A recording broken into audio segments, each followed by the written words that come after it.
Capítulo 3. Deus sabe o que faz.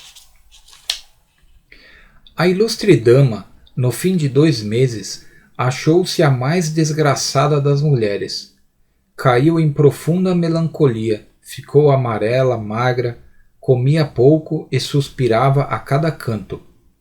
Não ousava fazer-lhe nenhuma queixa ou reproche, porque respeitava nele o seu marido e senhor, mas padecia calada e definhava a olhos vistos.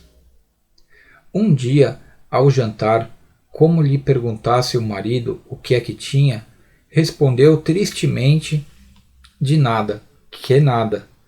Depois atreveu-se um pouco e foi ao ponto de dizer que se considerava tão viúva como dantes, e acrescentou: quem diria nunca que meia dúzia de lunáticos.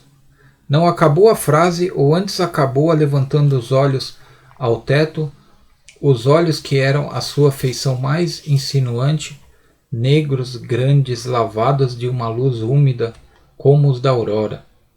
Quanto ao gesto, era o mesmo que empregara no dia em que Simão Bacamarte a pediu em casamento. Não dizem as crônicas se Dona Evarista brandiu aquela arma com o perverso intuito de degolar de uma vez a ciência, ou pelo menos decepar-lhe as mãos, mas a conjectura é verossímil. Em todo caso, o alienista não lhe atribuiu outra intenção, e não se irritou o grande homem, não ficar sequer consternado.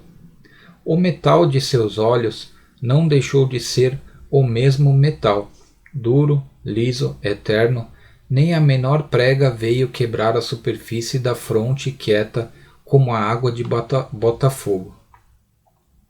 Talvez um sorriso lhe descerrou os lábios, por entre os quais filtrou esta palavra macia como óleo de cântico. Consinto que vás dar um passeio ao Rio de Janeiro.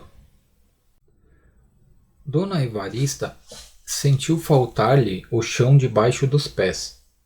Nunca dos nuncas vira o Rio de Janeiro que, posto não fosse sequer uma pálida sombra do que hoje é, todavia era alguma coisa mais do que Itaguaí.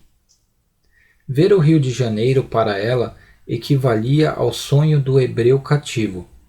Agora, principalmente, que o marido assentara de vez naquela povoação interior, agora é que ela perdera as últimas esperanças de respirar os ares da nossa boa cidade, e justamente agora é que ele a convidava a realizar os seus desejos de menina moça. Dona Evarista não pôde dissimular o gosto de semelhante proposta. Simão Bacamarte pegou-lhe na mão e sorriu, um sorriso tanto ou quanto filosófico, além de conjugal, em que parecia traduzir-se este pensamento: não há remédio certo para as dores da alma. Esta senhora definha porque lhe parece que a não amo. Dou-lhe o Rio de Janeiro e consola-se.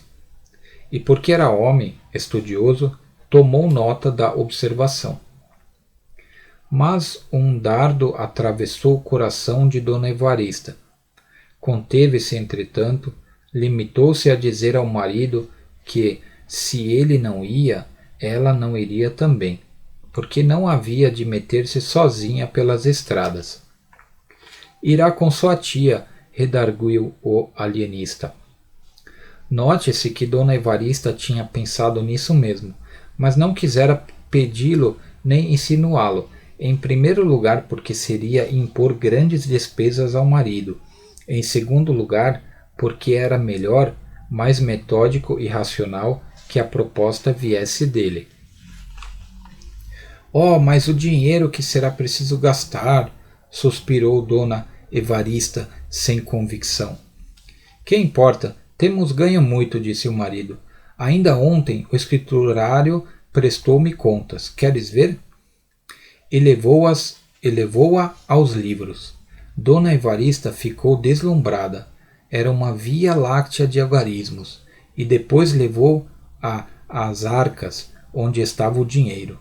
Deus! Eram montes de ouro, eram 1000 cruzados sobre 1000 cruzados, dobrões sobre dobrões. Era a opulência. Enquanto ela comia o ouro com seus olhos negros, o alienista fitava-a e dizia-lhe ao ouvido com a mais pérfida das alusões: quem diria que meia dúzia de lunáticos...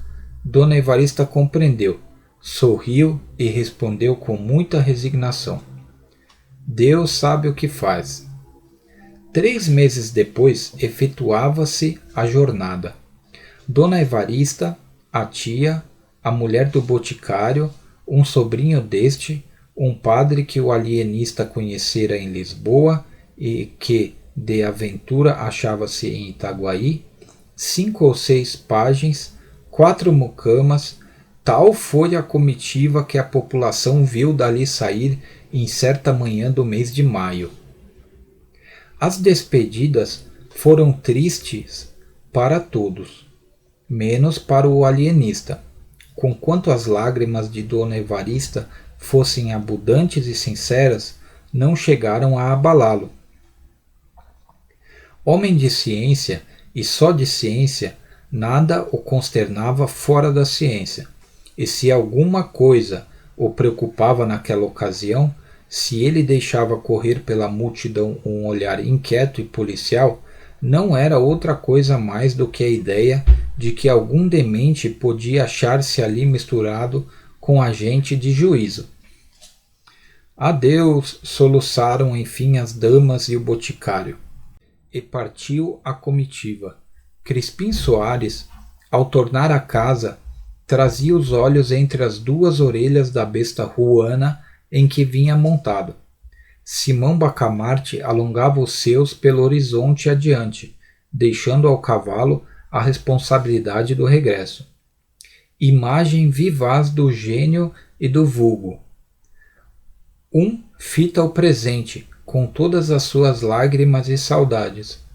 Outro devassa o futuro, com todas as suas auroras.